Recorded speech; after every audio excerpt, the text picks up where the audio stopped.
that there have been several manned space missions, I can't help but be curious about whether or not any astronauts have had sex in space. And come on, I'm not alone on that, right?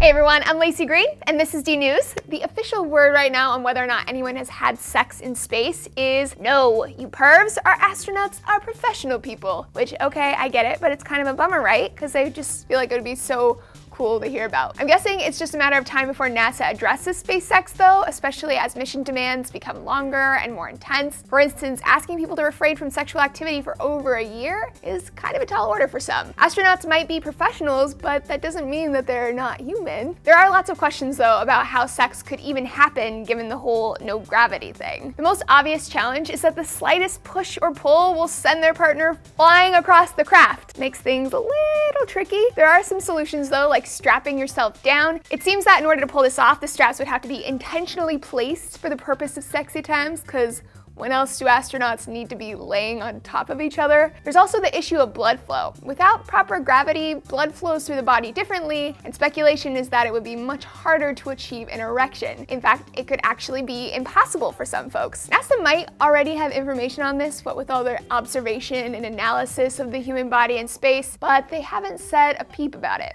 Yet. We're getting there though. NASA surgeon James Logan came out this week and said that conception in space is likely to be difficult and just a bad idea. He said that gravity actually helps along the conception process, making it harder to conceive hundreds of miles above ground. Still, the main concern is not how sperm will find the egg, it's what will happen next. Zero gravity and high radiation?